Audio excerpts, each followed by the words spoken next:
Qué gusto saludarle esta mañana, el primer lunes de mayo, y es un placer de verdad recibirle aquí en nuestra casa de parte de todos los que hacemos el programa de Buen Día. Muchas gracias por su sintonía. Esperamos que estas 2 horas usted pueda sentarse con su tacita de café, con su té ahí, con su gallo pinto, con su sándwich, con lo que usted quiera, y darnos el honor de su compañía, que es lo más importante. Hemos hecho entrevistas que esperamos sean de mucha utilidad para usted, para su familia, para su vecino, para sus amigos. Esa es la idea. De parte de todos, desde realización hasta los camarógrafos, hasta todos los que se encargan de la limpieza en este departamento. Gracias. Gracias por su sintonía. Vamos a comenzar con un tema que me parece es muy común, pero también tiene que llamarnos a la atención a prácticamente todos, y es el tema de la fiebre. Siempre que hay fiebre en el cuerpo, está indicando que algo no está bien, algo puede estar sucediendo, porque significa que el organismo se está defendiendo ante un evento que no es común. ¿Cuáles son las razones por las que nos puede dar fiebre y cuándo es necesario que ya nos preocupemos porque puede ser esto aviso de algo un poco más peligroso? Y también cómo se tratan los cuadros febriles, que también es algo bastante importante para tomar en cuenta. Invitamos al médico internista Eduardo Ruiz para que él nos ayude a ver cuándo ya este es un tema del que debemos preocuparnos y cuándo podemos tratarlo con medicamentos un poco más sencillos. Doctor, bienvenido, gracias por ayudarnos con este tema. Al contrario, fascinado de estar aquí. Nada más que qué raro saludarte así, ¿verdad? ¿Verdad que sí, doctor? Bueno, antes que nos vimos tuvimos que hacer el hola un poco más lejano. Mucho tiempo de no verlo, doctor, ¿qué tal todo? Bien, gracias a Dios. Bendito sea Dios. ¿Cómo le ha ido con este tiempo de cuarentena? Bueno, te miento si no te digo que un poquito con miedo, ¿verdad? Sí, precisamente ahora, de cuánta persona llega con fiebre, pues hay que tener más cuidado. Nos forramos todos, ¿verdad? Sí. Nos ponemos mascarilla, guantes, cubrebocas, escafandra y todo, por aquello, ¿verdad? Realmente es de estas. Claro. Doctor, bueno, y aunque este es un tema que no compete directamente al COVID, ¿verdad? Ahora con más razón también tener temperatura o fiebre ya nos debe hacer también pensar. Y obviamente pues llamar a mucha gente angustiada, ¿verdad? Por supuesto que la mayor parte de los que he visto son otras cosas, ¿verdad? Sí. Eran dengue, eran influenza, eran otras cosas, pero de ahí hay que asegurarse. A mí me gustaría que antes de que entremos a hablar de las principales causas de la fiebre, doctor, usted nos explique cuál es la temperatura normal del cuerpo, que esto es medular, me parece. Ajá. La temperatura normal del cuerpo es alrededor de 37 grados.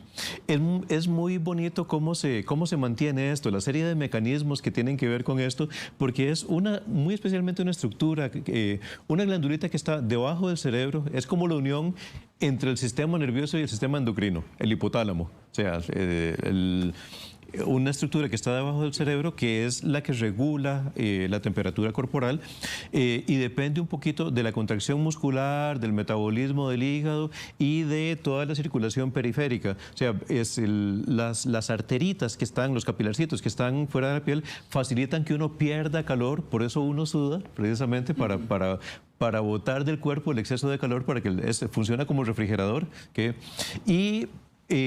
Las contracciones musculares eventualmente producen calor, producen temperatura. Por eso es que cuando uno le está dando fiebre, empieza uno a temblar, el cuerpo empieza a hacer contracciones musculares.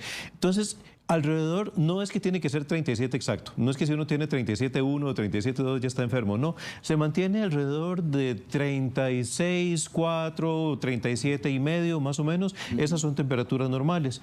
Por arriba de 37.6 ya estamos hablando de... Por ahí va mi pregunta, doctor. Ya cuando hablamos de temperatura, entonces es arriba de este parámetro, 37.6. Sí. Ya sí. Por arriba de esto ya es fiebre. Ya es fiebre, sí. Sí. Todavía algunos llamamos febrícula a cuando es una temperatura muy leve, ¿verdad? O sea, si una persona siempre se mantiene en 36.8, 36.7 y de repente pues tienes 37.6, pues posiblemente no está con un fiebrón, ¿verdad? Pero sí hace febrícula.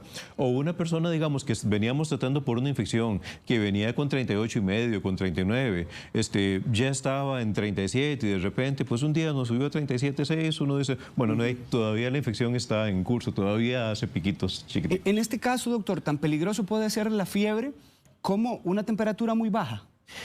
Son peligrosas en formas totalmente distintas, porque la fiebre, más que los efectos nocivos, que sí los tiene, ya te explico algunos de ellos, más que los efectos nocivos, no es tanto la urgencia, vamos a ver, que alguien esté con 38, no es tanto la congoja de ver cómo lo dejamos en 37 otra vez, sino ver qué le pasa, o sea, qué fue lo que le pasó. Eso es lo más importante, la búsqueda de la causa. En la hipotermia, así se llama, o sea, cuando la temperatura está demasiado baja, eso usualmente sucede en cuadros de shock, o sea, cuando una persona se está chocando que ya no puede producir sus calorías normalmente, en desnutriciones muy severas, en deshidrataciones severas, o en gente que ha sido sometida, yo qué sé, que se ha consumido en agua helada o en climas extremos, digamos, donde hay nieve, cosas así. La hipotermia, vamos a ver, cuando el cuerpo pierde su temperatura normal, hay una cosa que pasa. Las proteínas que andan circulando en la sangre, que tienen funciones enzimáticas, una enzima, ¿okay? Es un término que los médicos repetimos, hablamos de enzimas, ¿y qué demonios es eso? O sea, una enzima es una proteína que tiene una función específica, una proteína que tiene la función de, yo qué sé, de cortarle un pedacito de la glucosa, de estimular un receptor, que tiene una función específica. Las proteínas se desnaturalizan a ciertas temperaturas. Entonces, si la temperatura es muy alta o si es muy baja, esas proteínas dejan de funcionar, pierden sus funciones. Desnaturalizarse no significa que se destruye, sino que cambia un poquito su conformación y ya no funciona para lo que fue hecha. Antes de entrar con el tema de las causas, doctor, porque yo creo que mucho de lo que nos importa es determinar las causas, pero también hablar del comportamiento que tiene la fiebre, porque existe fiebre que viene y luego se va, aparece y desaparece. Este comportamiento, que a veces puede ser esporádico en la alta temperatura, doctor, ¿qué tan peligroso puede ser? Porque uno a veces asocia fiebre con infección. Ajá. Pero si se va la fiebre, entonces de repente uno dice, ya pasó. Ya pasó, estoy bien. ¿Qué ocurre aquí? Ok, hay dos cosas a tomar en cuenta. Primero, el asunto de que fiebre usualmente es infección, eso no es falso, es lo más común, pero no son las únicas razones, ¿verdad? Y ahí es donde entra la validez de tu pregunta, porque hay ciertas condiciones que nos pueden producir fiebre recurrente, así le llamamos, que se quita. Hay infecciones que hacen eso, como la malaria, o una cosa que se llama, la malaria tiene un patrón muy curioso. Una persona con malaria hace fiebre exactamente cada 2 días o cada 3 días. O sea, le da o día de por medio o le da un día sí, otros 2 días no, un día sí, otros 2 días no. Eso tiene que ver con el ciclo de reproducción del parásito. Pero esta persona que le dio fiebre 5 días, pasó varios días, incluso un par de semanas sin fiebre y le volvió a dar, uno tiene que pensar en un linfoma. O sea, es cierto tipo de tumor. Hay tumores que dan fiebre. No quisiera confundirlos con esto. No es que el cáncer da fiebre, no. O sea, fiebre, o sea, no piensen que es que si tengo fiebre eso es cáncer. No. La mayor parte de los tumores no dan fiebre. Pero hay ciertos tumorcitos que pueden hacerlo. Y entre esos, los linfomas, las leucemias y ciertos tipos de cáncer de riñón. Hemos preparado una pantalla, doctor, que vamos a colocar en este momento porque era una pregunta que le tenía más adelante en el guión, pero me parece que podemos aplicarla de una vez y tiene que ver con las enfermedades comunes que en este país se pueden presentar y que pueden producir fiebre. Aquí la tiene para que usted nos vaya explicando. Bueno, usted mencionaba al inicio de la entrevista el tema del dengue como una de las causas. Sí, mira, aquí creo que es bien importante enfatizar estas porque en la mayor parte de las infecciones el pescar cuál es el sitio de la infección tiende a ser relativamente lógico, ¿no? O sea, si tengo fiebre y me duele la garganta, lo más usual es que la infección está en la garganta. O sea, si tengo fiebre y me arde al orinar, lo más usual es que la infección está en la orina. Ok, pero hay un poco de enfermedades en las que no siempre es tan claro, ¿verdad? No siempre, a veces uno solo tiene el fiebrón, ese malestar, ese dolor de cuerpo, y de ahí en adelante uno se pregunta, mira, pero ¿te duele la garganta? ¿Te duelen los oídos? ¿Tenés diarrea? ¿Tenés dolor de estómago? No, nada de eso. Entonces, ahí es donde buscamos estas. Hay un montón, hay muchos más que estas, pero estas son frecuentes en el país. El dengue, que no tenemos que olvidarlo para nada. De hecho, en estos casos, dentro de esto que te contaba al principio, que hay varias personas que me han llamado por fiebre para ver si es COVID-19, hay varios de los que me han llamado que lo que tenían era dengue. O sea, usualmente da fiebre, dolor de cabeza, cierto brotecito más o menos característico en el cuerpo, un dolor muy característico que es como de trasito de los ojos. Entonces, el dengue usualmente da una fiebre que se mantiene durante el tiempo, se baja con medicamentos, pero vuelve a subir apenas se pasa el efecto del medicamento. Sí, a mí me llama la atención dentro de esta lista, doctor, bueno, varios nombres, sin entrar en el detalle de cada uno, por ejemplo, con la malaria, que tengo entendido se forma también, o más bien se produce por la transmisión que hace un mosquito que estuvo infectado. Exactamente. Ahora, ¿continúa esta enfermedad siendo una causa en nuestro país? Todavía hay. Mira, la malaria ya no es tan frecuente como lo era hace algún tiempo, ¿okay? Gracias a Dios. La malaria, pero todavía tenemos que pensarla y todavía vemos. Gracias a Dios, el bicho que produce la malaria aquí en Costa Rica no tiende a ser tan agresivo. Permíteme un par de palabrillas de Domingo. Aquí tenemos un bicho que se llama Plasmodium vivax, que es el que produce nuestra malaria, que en general es un bicho que la verdad, la mayor parte de las veces logramos matar con cloroquina, hidroxicloroquina. Ese medicamento que se ha hecho tan famoso porque tal vez no fue bien, o sea, que sí tiene, que sí se le estaba viendo alguna utilidad y se estaba probando para esto que está sucediendo, pero existen otros gérmenes como el Plasmodium falciparum que producen malarias muchísimo más brutales que aquí en Costa Rica no lo tenemos. Entonces vieras que no es tan frecuente, pero no tanto como el dengue. El dengue sí tenemos que pensarlo muchísimo. La tifoidea bastante menos, no tanto porque sea menos, sino porque actualmente la pescamos muy rápido y la matamos muy rápido, ¿verdad? Doctor, siempre que tengamos fiebre, bueno, antes más bien de esta pregunta, quisiera también que me hable de los síntomas, porque es que usted se refería a los escalofríos. Siempre que tenemos fiebre, ¿el escalofrío va a ser un aviso de que estamos teniendo problemas de temperatura? Es muy usual, sí. Casi siempre, los escalofríos casi siempre aparecen más bien cuando nos va a dar la temperatura. O sea, es parte como de la respuesta orgánica que hace el cuerpo para subir la temperatura.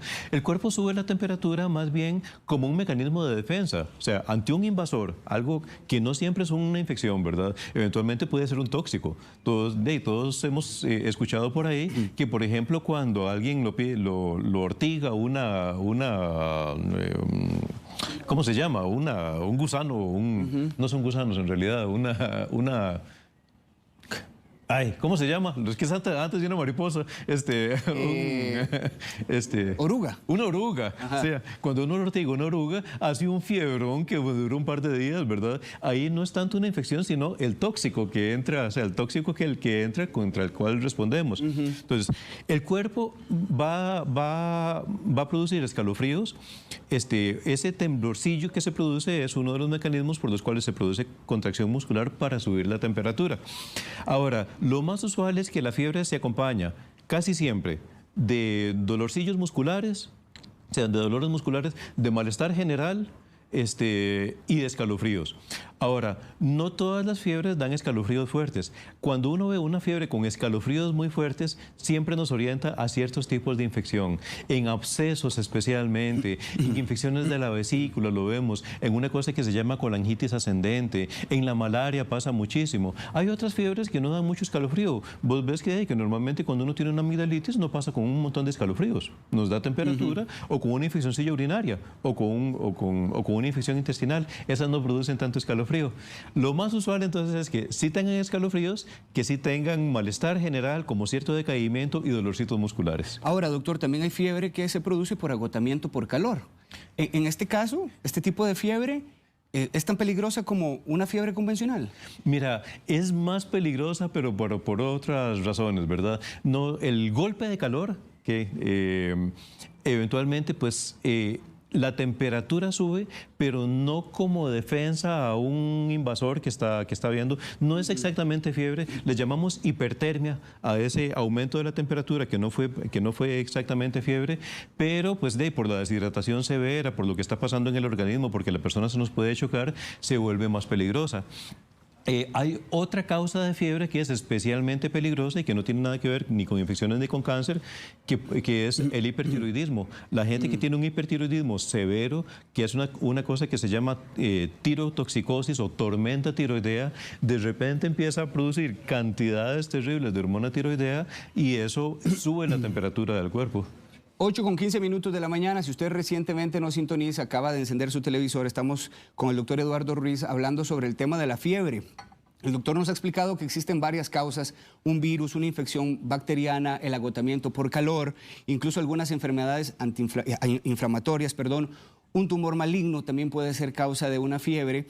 Y si usted tiene alguna consulta que realizar, si usted ha venido padeciendo de esto o algún familiar suyo, este es el momento para que usted nos haga llegar su consulta al Facebook de Buen Día o también a través del WhatsApp, el número 6087-7777, para que se grabe un video corto, nos diga su nombre y también nos explique cuáles son las causas de su fiebre o lo que usted ha estado sospechando para que el doctor pueda evacuarle su duda de la manera más precisa. Desde este momento puede hacerlo para volver la entrevista también mucho más participativa de parte de ustedes. Y como siempre, gracias por hacer esta entrevista todavía más interactiva. Doctor, algo que me parece muy importante, ¿en algún momento la fiebre puede ser aviso de artritis, por ejemplo?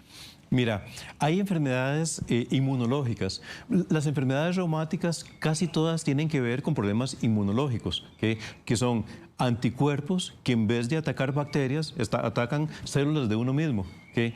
Entonces, algunas enfermedades del tejido conjuntivo producen fiebre. Hay algunas enfermedades reumáticas que se presentan con fiebre.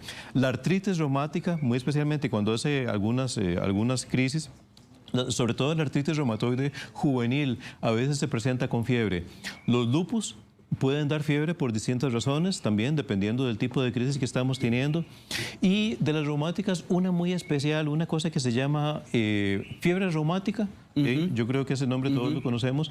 Cuando pensamos en la fiebre reumática, ya no es tan frecuente en el país, pero si bien es reacción del cuerpo a un estreptococo, a un tipo de bacteria que está en la garganta, el problema no es tanto la infección, sino toda una reacción inmunológica que inflama las articulaciones, o sea, produce artritis, produce unos nódulos en el cuerpo, sí produce fiebre y es la que termina más adelante, produce soplos cardíacos y es la que termina más adelante dañando válvulas cardíacas que después terminan en sala de operaciones con cirugía abierta. Aquí tengo una consulta de Mar Villalta, gracias por escribirnos. Dice, yo he pasado hasta un mes con temperatura de 38, 39 y 40, dice ella, todos los días. No es resfriado. ¿A qué se debe esto? Le ocurre constantemente, dice ella, doctor, y le aparece fiebre por semanas con frecuencia. Ok, yo creo que ahí sí estamos ante uno de los casos que vos me estabas consultando al principio, ¿verdad? Vamos a ver, las infeccioncillas que producen fiebre normalmente son cosas agudas, digamos, algo que nos dio ayer, sí, normalmente está resuelta en 4, 5, 6, 7 días. Una fiebre que no se ha quitado y que no se ha encontrado la causa, uno siempre tiene que buscar, los médicos llamamos a eso fiebre de origen desconocido o fiebre de origen oscuro. O sea, cuando uno no encontró la causa en cuestión de exámenes en una semana, que hay que ponerse a buscar otras cosas. Ahí sí, dentro de estas otras cosas hay ciertos tipos de infecciones crónicas que no es tan fácil encontrar, como lo es la mononucleosis, como lo es la toxoplasmosis, incluso las tuberculosis ocultas, ¿verdad? O sea, hay infecciones que tienden a prolongarse. Uno tiene que pensar en enfermedades del tejido conectivo o en estas enfermedades inmunológicas como las que te mencioné, o ahí es donde uno tiene que pensar en tumores también, ¿verdad? Una fiebre que se repite durante tanto tiempo, uno siempre tiene que asegurarse de que no haya una leucemia o un linfoma. La recomendación para ella, entonces, doctor. Mira, sí, ya manejarla como una fiebre de origen oscuro, o sea, de origen desconocido. Ya simplemente hacerte un hemograma o algo así no nos va a dar la respuesta, sino que hay que ponerse a buscar primero o infecciones crónicas, digamos, bichos que hayan sobrevivido con vos mucho rato, buscar de veras pruebas de citomegalovirus, toxoplasmosis, mononucleosis, cosas así. Si todos esos salen negativos, sí hay que asegurarse de que no tengas un tumorcito. Doctor, he visto también mucha gente que a pesar de que el termómetro no está indicando que hay fiebre, sienten que el cuerpo está muy caliente. Incluso creo que se ha conceptualizado como fiebre interna. ¿Esto tiene alguna explicación también médica? Sí, mira, nosotros no le llamamos exactamente así, pero vieras que el término no es tan inadecuado, no es tan batazo, ¿no? Hay personas que sienten los síntomas, claro que se puede confundir con otras cosas, ¿verdad? Pues, si yo tengo dolor de cuerpo, pues por el ejercicio o por cierto cansancio, pues puede ser que lo confunda con fiebre. Pero viera que no es incorrecto que a veces las personas tienen como los llamamos equivalentes febriles, o sea, son indicios de que tal vez estaba haciendo la reacción o que quiso hacer temperatura, pero de alguna manera el cuerpo la bajó ya. O sea, gente que tuvo escalofríos, que tuvo dolores musculares, ya cuando la tomamos no encontramos la temperatura alta. Entonces, en esos casi siempre asumimos que sí, que posiblemente tal vez la temperatura no está alta, pero que estaba haciendo parte del síndrome. Podríamos decirlo así, que quiso dar de fiebre. O sea, que, entonces no es tan incorrecto el término. A mí me parece, doctor, que aquí el término, o más bien el factor tiempo es importantísimo. ¿Cuánto debe durar un cuadro de fiebre? ¿Y ya cuándo debemos alarmarnos de que esto no está cambiando? Ok, vamos a ver. Si a mí me dio, yo no creo que uno tenga que ser tan obsesivo como para que si uno me dio, yo qué sé, si me dio calentura ayer, ya necesariamente significa que tengo algo grave. Por supuesto, una fiebre puede ser algo grave desde el principio. Si a mí me dio meningitis, pues obviamente pues, el asunto era grave y tal vez la fiebre comenzó ayer apenas, ¿verdad? Entonces, primero, depende de los demás síntomas. Si es nada más fiebre, dolor de garganta, fiebre y moquera, si es fiebre y una gripe o algo por el estilo, bueno, ya en este momento con esas no nos podemos confiar, ¿verdad? En este momento, pues, de la historia que estamos viviendo, esas hay que consultarlas inmediatamente por la epidemia que estamos viviendo, por la pandemia. Pero las influencias comunes, usualmente, pues, de lo que uno hubiera esperado, es que la persona se tome un acetaminofén y ya. Pero si eventualmente tomaste acetaminofén un par de días y la fiebre continúa, mejor consulta. O si la fiebre se acompaña de síntomas peligrosos como dolor de cabeza, náuseas, vómitos, de consultarla de una vez, aunque acaba de empezar. Y sobre todo, si era un cuadro leve, si no sentís mayor malestar, pero la fiebre tiende a prolongarse o tiende a seguir apareciendo, como me preguntabas al principio, que se quitó y ya dimos por un hecho que está bien, pero una semana, 2 semanas después nos volvió a dar, esas consultémoslas siempre, porque sí pueden ser tumores ocultos. Pregunta Katia Alvarado que si sentir la palma de la mano a veces con un poco de calor es sinónimo de fiebre. Vieran que no, esto sí no. Esos fenómenos tan locales casi siempre son producidos más bien por reacciones o de tipo inmunológico o de tipo alérgico. Una cosa que llamamos edema angioneurótico. Neurótico no tiene nada que ver, o sea, no se refiere a que es algo psicológico, no. Es de las arterias, de los nerviositos de las arterias. Entonces se dilatan y uno siente calor local. Pasa a veces en la planta de los pies, pasa a veces en las palmas de las manos, puede suceder en la cara, pero casi siempre nos pasa por algún fenómeno más bien de tipo alérgico. Escribe acá doña Adriana. Doña Adriana, gracias por enviarnos este mensaje. Dice que la temperatura, usted ha explicado, doctor, que la temperatura normal es de 36.4, pero ahora resulta que me preocupé, porque yo soy adulta mayor, tiene 66 años, doña Adriana, y dice, y siempre cuando me toman la temperatura le salen 35.5. ¿Esto es normal?, pregunta ella. Ok. No es normal. Ahora, no necesariamente es un indicio de que ella está en hipotermia o que está ante una situación grave. Como es algo que le viene sucediendo de una forma relativamente frecuente, pues ya uno pensaría que no estamos peleando contra algo grave. Pero sí que posiblemente su capacidad para mantener la temperatura corporal está implicando algún problema en el metabolismo, ya sea que tenga posiblemente algún tipo de atrofia muscular, o algún problemita por el cual su alimentación no se está procesando debidamente. Por ser adulta mayor, hay una cosita que realmente me importa mucho, de ahí la posibilidad de que tenga una cosa que se llama sarcopenia. Y una cosa, los adultos mayores con frecuencia nos hacen infecciones, a veces severas, sin fiebre, que es muy usual que de veras la gente me diga: vieras que no sé qué pasa, mamá está rara, está como decaída, está como muy somnolienta, está dormida, medio dormidilla, casi no la pudimos levantar, hasta habla incoherencias, habla cosas raras, ¿tiene temperatura? No tiene temperatura, y se la tomamos y de verdad no tenía temperatura. Y a veces esa era una infección en los riñones o una bronquitis o hasta una neumonía y no había dado otro síntoma más que eso. Entonces, las personas mayores, las personas con insuficiencia renal, muy especialmente, nos pueden hacer infecciones graves sin que suba la temperatura. Esto es bien interesante, doctor, porque ahora que usted hablaba que uno de los síntomas pueden ser los escalofríos, pregunto, ¿es posible asociar escalofríos en una persona mayor con cuadros de temperatura? Y lo pregunto porque usted está hablando de esta pérdida de músculo, usted está hablando de que conforme la persona es mayor, la piel es más delgada.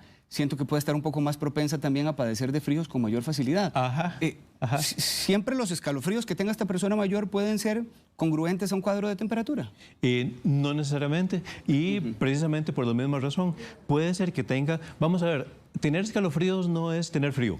A veces, cuando tenemos fiebre, a veces nos sentimos con frío, ¿verdad? Eso sí, sentimos la necesidad de abrigarnos, aunque estemos con 38,5, sentimos la necesidad de abrigarnos. Pero escalofríos es esa sensación como de un frío que recorre la espalda, como hacia arriba, y que produce sacudidas que la gente... Eso es lo que llamamos escalofríos, ¿ok?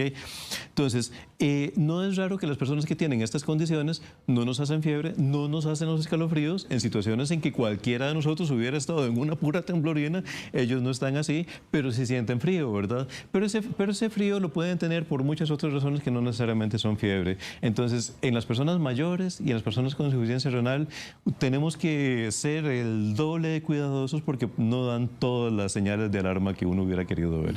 Recuerde que usted puede hacer su consulta al teléfono 6087-7777 para que nos envíe un video. Tenemos la consulta en video de una mujer, doctor, que tiene algo que preguntarle. Buenos días. Buenos días. Mi consulta es que tengo fiebres constantes. Son, me vienen y me van, o sea, me causan una sudoración, ¿entienden? Que eso que yo siento las gotas así, donde a mí, ¿verdad? Me bajan del rostro, por lo mismo, ¿verdad?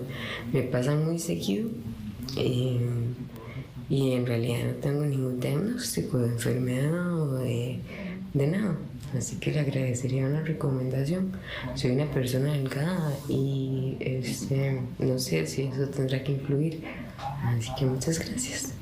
Gracias a usted por la consulta. Dice que tiene cuadros de fiebre constantes, doctor. Ok, mira, sí, lo mismo. Yo no asumiría que no tiene nada o que es normal. Es nada más que posiblemente los médicos no hemos pescado que se la produce, ¿verdad? Hay un par de cositas que me llaman la atención. Aparte del patrón constante de fiebre y que se les repite con el tiempo, yo la veo un poquito adelgazadita. Es una persona que no solo luce delgada, sino como que pareciera haber perdido un poquitito de tejido en estas partes de aquí, en estas partes de acá. Entonces, eso me obliga a pensar o en problemas de tiroides o en alguna infeccióncita crónica e incluso, pues de ahí, vamos a ver, no quisiera alarmarla, ¿verdad? No quisiera tampoco, solo porque la vi por televisión, decirle que tiene algún tipo de tumor, pero vieras que en usted hay que asegurarse, hay que hacer los examencitos. O sea, si le hiciéramos exámenes, aparte de ciertas pruebillas de tiroides y de ciertos gérmenes, yo querría hacer algunas pruebitas para asegurarnos de que no se nos esté escondiendo nada maligno. Doctor, ella decía algo que me llamaba la atención y era de su contextura delgada. Una persona con textura delgada está más propensa a tener frío y de repente pensar que tiene fiebre. Vamos a ver, una persona con desnutrición eventualmente más bien puede pasarnos como nos pasa con el adulto mayor. Sí, que no haga el cuadro febril completo, ¿verdad? O que nos haga hipotermia. Pero por delgada no es que le da fiebre, ¿no? Más bien fiebre y delgado no tendría que ser malo, ¿verdad? Sino fiebre y pérdida de peso, si nos debe hacer pensar o en infecciones crónicas que la pueden estar consumiendo. Hay infecciones que no son tan evidentes. Una que yo no he mencionado aquí, una cosa que se llama endocarditis bacteriana, no es el caso de ella, digamos, normalmente de otras cosas. Las endocarditis bacterianas son bacterias que han entrado por la garganta pero se pegan a una válvula cardíaca. Entonces, esas nada más no dan síntomas muy específicos, dan fiebre, o sea, el corazón se va dañando, pero los síntomas van apareciendo mucho después, ya hasta que la válvula está súper dañada, pero uno ve ciertos indicios, que es una fiebre en la que uno no encuentra una infección evidente, pero a veces aparecen unas cositas, aparecen unas pequeñas manchitas en los dedos y cuando uno se mete con el oftalmoscopio a ver la retina, aparecen unas manchitas dentro de la retina. Y a veces el examen de orina también nos sale con algunas pintitas, como si fuera infección urinaria. Entonces, las endocarditis bacterianas son de esas cosas que uno tiene que buscar muy, muy efusivamente en una fiebre en la que uno no tenga una explicación. Vivian Cordero, doctor, dice, ¿qué ocurre cuando se da una infección que es muy fuerte pero no hay presencia de fiebre? ¿Se puede generar una condición afebril? Sí se puede generar, es lo que decíamos, usualmente tienden a ser más bien un poquito más complicadas. La fiebre es un mecanismo de defensa que tiene el organismo. Tan es así que a veces hasta nos cuestionamos un poquitito qué tanto deberíamos tratarla. Ahora la tratamos, le bajamos la calentura a las personas, pero porque tenemos otras formas de combatir la infección. Pero en realidad, de naturaleza, el cuerpo sube la temperatura pues, precisamente para que las defensas funcionen a mayor velocidad. Entonces, una persona que tiene una infección y no está haciendo fiebre es una persona en la cual sus mecanismos de defensa están limitados. Es una persona que se defiende poco y la infección puede hacerse más grave que en una persona que haga su fiebre normal. Doña Ana Carpio dice que tiene 60 años, doctor, que es hipertensa y resulta que fue a donar sangre, pero le dijeron que no podía donar porque tenía muy bajas las defensas. Prácticamente hace un mes para acá ella viene con temperatura y de un momento a otro tiembla y la fiebre le llega a 38,5. ¿Qué podrá hacer? Ok, vamos a ver, si le dijeron que tenía muy bajas las defensas, posiblemente a lo que se referían es a que los glóbulos blancos los encontraron un poquitito bajos, ¿verdad? Entonces, podía ser algún indicio de alguna infección viral. Si está teniendo fiebre a repetición, fiebre a recurrencia, y los glóbulos blancos estaban un poquitito bajos, tiene uno que asegurarse, hay infecciones virales que producen eso, ¿verdad? El dengue, por ejemplo, nos hace eso, el dengue nos baja los glóbulos blancos. Hay otras infecciones que lo hacen, pero sobre todo si esto se prolonga, también pensar en cosas que ataquen los glóbulos blancos, anemias aplásticas o leucemias. Decía usted, doctor, que 37,6 ya es fiebre, ya en este parámetro es fiebre, pero una cosa es tener 37,6 y otra es 42, por ejemplo. ¿Verdad? Sí. En este caso, ¿qué pasa si una persona ya presenta arriba de 40 grados de temperatura? ¿Y qué hacer, doctor? Uy, ahí sí debemos bajarla por más que sea un mecanismo de defensa, pues la verdad es que necesitamos bajarla porque puede producir daños, ¿verdad? Una cosa especialmente importante que pasa es que el consumo de oxígeno aumenta mucho. Entonces, sobre todo una persona que tenga alguito de insuficiencia cardíaca, el corazón se ve forzado, la circulación se ve forzada. Entonces, la insuficiencia cardíaca, por ejemplo, empeora muchísimo. El asunto de las convulsiones no tanto, digamos, no es tan común. Uno ve convulsiones con temperaturas demasiado altas. En los niños que convulsionan, no es tanto que la fiebre por sí misma produzca convulsiones. Lo que hay es que hay niños que padecen de eso. O sea, el niño que convulsiona por fiebre no es tanto porque la fiebre era tan alta que lo hizo convulsionar, es porque el niño padece de convulsiones febriles. Son chiquitos que cuando les da fiebre van a convulsionar, aunque les dé poquitita. E incluso a veces cuando les está bajando la calentura, convulsionan. Entonces, las convulsiones febriles son un cuadro aparte. No es que es como tan matemático que fiebre, convulsiones. No. No, es ya una condición de ese niño que lo hace hacer eso. Pero ¿qué hacer, doctor, en el caso de un niño o de un adulto que le detectamos una fiebre en esta cantidad? Sí, en esas, sí, definitivamente bajarla. O sea, la bajamos un poco con medidas físicas y un montón con medicamentos. Gracias a Dios, los medicamentos con los que hoy contamos para bajar la fiebre pues son súper benignos, ¿no? Acetaminofén, incluso ahora existe una forma de acetaminofén intravenoso que lo usamos mucho en los hospitales, acetaminofén, cataflán, medicamentos como estos. Con el cataflán, cuidadito, porque hay gente alérgica al diclofenaco, ¿verdad? Entonces, o alérgica a las aínas, ellos no lo pueden tomar. Pero es bajarlo con medicamentos e inmediatamente ponerse a buscar la causa, ¿verdad? Que eso es lo importante. Un fiebrón de 39, 40 grados, usualmente estamos hablando de una infección muy severa que produjo una reacción muy severa en el organismo. ¿Cuál podría ser la complicación, doctor, si no se atiende una fiebre con estos valores? Vamos a ver, más que los efectos de la fiebre, que sí los tiene, como te decía, es que la infección avance y que la infección te dañe. Imagínate, pues, la posibilidad de que, sea lo que sea, si una infección de la vesícula, por ejemplo, no se pescó a tiempo, la dejamos con fiebre, sigue siendo el fiebrón, el problema no es tanto el fiebrón, sino que la infección de la vesícula siga avanzando hasta el grado que te haga una peritonitis o una meningitis que avance o cualquier otra infección que te termine dejando con un shock séptico, ¿verdad? Ya un shock séptico sí implica que ya tu cuerpo está perdiendo la batalla contra la bacteria. Existen personas con enfermedades crónicas para quienes una fiebre, doctor, sea mucho más peligrosa. Dígase hipertensos, diabéticos, cardiópatas. En este caso, ¿cómo se percibe una fiebre? Sí, mira, excepto en este caso de lo que estamos viviendo del asunto del COVID-19, que los hipertensos somos, eso es parte de lo que me tiene a mí con miedo porque yo soy hipertenso, que los hipertensos tenemos factores de riesgo. En la mayor parte de los casos la hipertensión por sí misma no implica un problema con la fiebre. El diabético sí, porque los diabéticos por su misma condición implican cierto gradito de inmunosupresión. El diabético, solo por el hecho de ser diabético, no tiene sus defensas como deberían ser. O sea, hay cosas que pasan en el organismo del diabético que hacen que sus defensas estén bajas. Entonces, una persona diabética con cualquier tipo de infección se complica muchísimo más fácil que una persona no diabética. Este caso que nos está escribiendo Magali Rivas me llama mucho la atención. Dice que el hijo de 10 años estuvo internado por 12 días con fiebres de más de 40 grados. El segundo día entró en shock séptico, que ahorita usted nos explica a qué se refiere. Duró 3 días en cuidados intensivos en el hospital de niños. Dice Magali que le hicieron exámenes, pero nunca encontraron los doctores cuál fue la causa. ¿Qué opina usted, doctor, con este panorama que ella le describe? Ok, bien, difícil que ahora vamos a saber qué fue lo que sucedió, ¿verdad? Si ya pasó. Obviamente estamos hablando de si entró en shock séptico. ¿Qué es shock séptico, doctor? Un shock séptico es, vamos a ver, shock es ya cuando la presión arterial de la persona empieza a bajar por alguna condición, digamos que lo tienen en un estrés extremo. Shock pasa, por ejemplo, con hemorragias gravísimas, con deshidratación fuerte, o sea que ya el cuerpo no está logrando mantener ni siquiera la presión suficiente para mantener la circulación en todos los órganos. Las infecciones muy fuertes terminan haciendo esto. Entonces, estamos hablando de que su hijo tuvo una infección gravísima.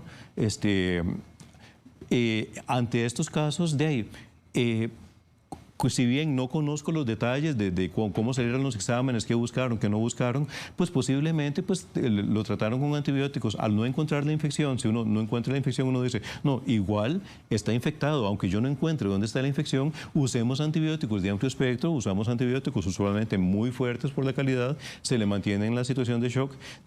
Obviamente, pues ahí dijimos, perfecto, logramos matar la bacteria con el antibiótico, pero no logramos pescar cuál bacteria era, ni logramos pescar dónde estaba, ¿verdad? Puede haber sido alguna bacteria que haya entrado por alguna parte de su cuerpo, por la piel o por la garganta, y que se le haya ido a la sangre, o que le haya hecho una endocarditis bacteriana. Hay varias posibilidades, en este momento no sabría cuál, pero posiblemente su hijo sí tuvo una fiebre de origen oscuro, tiene que haber sido alguna infección de este tipo, digamos, alguna septicemia, alguna bacteria que entró a la sangre y que gracias a Dios se la trataron bien. Y aprovecho para preguntar lo que Magali decía, doctor, porque aquí nos ven muchas mamás de niños. Particularmente en el caso de los niños, los cuadros febriles, ¿a qué recomienda usted, a qué señal deben los padres prestarle atención?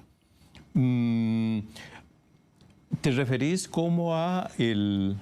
¿Qué tan recurrente y qué tan preocupante ya puede ser que el niño esté presentando fiebres? Usted me explicaba de estas convulsiones que no son asociadas con la fiebre, pero que ocurren. Pero que ocurren por fiebre.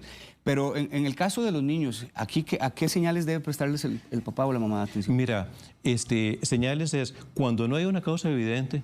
Si está con moquitos, si está con fiebre, pues estamos tranquilos, ¿verdad? Si está con diarrea y está con fiebre, pues tratar eso, ¿verdad? Pero si tiene fiebre y no encontramos la causa, hay una cosa que ya nosotros ni conocemos, ya nosotros ni la vimos. Nuestras mamás, nuestras abuelitas sí me van a entender de lo que estoy hablando. Los chiquitos con sarampión era una cosa rarísima.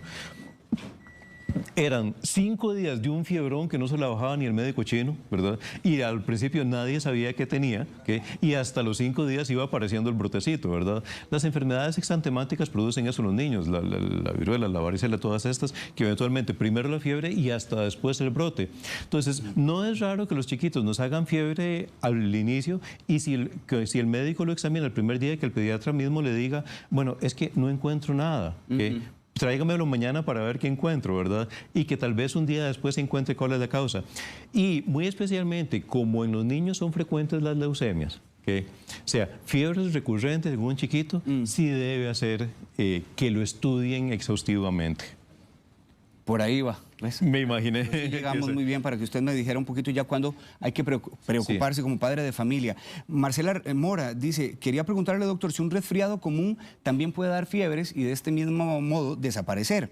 Es decir, que lo trate con acetaminofén o es necesario consultar. No, no, el resfriado común, ahora me hace la pregunta en este momento que estamos luchando contra otra cosa. A veces logramos diferenciar entre un resfriado común, ¿verdad? Y una emergencia como la que estamos viviendo ahora. Pero la verdad es que lo más usual es que los resfriados comunes sí producen fiebre. Y la verdad es que con acetaminofén se quita. Entonces, ese resfriadillo que lo que nos produjo son mocos, estornudos, cierta carraspera en la garganta y un poquito de calentura, la verdad es que lo más usual, el consejo que le voy a dar es distinto en lo que hacíamos siempre. Normalmente, si nos hubiéramos visto hace 3 meses con este tema, yo les hubiera dicho, no se preocupe, tome acetaminofén, tome cualquier antigripal y si a los 2 días sigue con calentura, consulte. Pero en este momento, por la emergencia que estamos viviendo, no, consulte de una vez. Una consulta más, doctor. Hay muchas mujeres que en la segunda parte de su ciclo menstrual también describen que tienen temperatura. Ajá. ¿Esto es normal? ¿Es parte del ciclo menstrual? ¿Es esperable? No, el ciclo menstrual por sí mismo no produce fiebre, no produce aumento de la temperatura. Eventualmente lo que puede haber es una sensación como de calor por razones hormonales, pero si uno les toma la temperatura, no está alta. ¿Un adulto también puede hacer convulsiones febriles? Solo en fiebres muy altas. Ya adultos solo en situaciones gravísimas, adultos que tengan 40, 41 grados, digamos que tienen o infecciones que causen problemas neurológicos, como pasa por ejemplo en las fiebres tifoideas. En las fiebres tifoideas es producido por una salmonela, que es un germen que ahora matamos muy fácil, ¿verdad? En las fiebres tifoideas, pues la gente hace un fiebrón, empieza a disvariar la gente es como lo característico, que la gente disvaríe por fiebre. O sea, eso es más común en el adulto a que convulsionen. Doctor, cerremos la entrevista hablando un poco sobre las medidas que podemos hacer en casa para tratar la fiebre. Yo sé que usted me hablaba de medicamentos, pero usted dijo algo también de medidas físicas. De medidas físicas. Me llamó mucho la atención. Sí. ¿A qué se refería y cómo podemos controlar la temperatura? Exactamente lo que hacían nuestras abuelitas cuando no contábamos con esto. Pañitos de alcohol en la frente, ponerle pañitos fríos. Ya no decimos hielito, no necesariamente, ¿verdad? Sobre todo si la temperatura es muy alta y no contamos con medicamentos en este momento, la verdad es que sí se puede ayudar con esto. Aunque actualmente, te voy a ser sincero, actualmente es más seguro darle una pastillita de acetaminofén y mucho, no tenía planeado hablar de esto, pero en los niños no aspirina. O sea, la aspirina, digamos, ya en los niños no se usa bajar la calentura con aspirina. La aspirina sí baja la calentura, pero existe una condición que se llama síndrome de Reye, que es una cosa brutal. Es un cuadro de necrosis hepática, es como una hepatitis fulminante. O sea, se descubrió hace algunos años y no se sabía qué padecía, qué era lo que sucedía, qué la producía. Y entonces se vio que algunos niños con algunas infecciones virales, cuando le daban aspirina, generaban esto. A la mayor parte de los niños esto no les da. Se supone que pasa en uno de cada 100,000 que hayan recibido esto. Pero cuando se vio que esto se podía producir, pues simplemente se dijo, no, a los niños se les bajamos la calentura con acetaminofén, no con aspirina. Entonces, actualmente es más seguro darles un acetaminofén, pero no está mal tratar de veras, ponerle pañitos con alcohol o pañitos con agua fría y estárselos cambiando, estárselos enfriando, no tanto el pañito con hielo que le ponen a uno con una chichota, sino el pañito de agua fría, estarlos le va a hacer sentir mejor, le va a bajar la calenturita, pero como te decía, en el chiquito más importante que solo bajar de la calenturita es encontrar qué lo tiene con fiebre y quitarle la infección que lo tiene así. Doctor, muchísimas gracias por su tiempo. Al contrario, muchísimas gracias por invitarme. Espero que haberles aportado algo que me les sirva para algo. Siempre es un gusto, doctor. Indudablemente así es. Gracias a ustedes también por todas las consultas que realizaron. Don Eduardo Riz es, entre otras especialidades, médico internista y usted puede encontrar al doctor al 2522-1000 si tiene más consultas que realizarle en torno al tema u otros temas. 2522-1000. También le invito a que repase esta entrevista dentro de un rato en el Facebook de Buen Día. Le va a aparecer el link. Usted puede entrar allí también y compartir la entrevista. Gracias, doctor. Muchísimo gusto. Muy amable. Muchas gracias.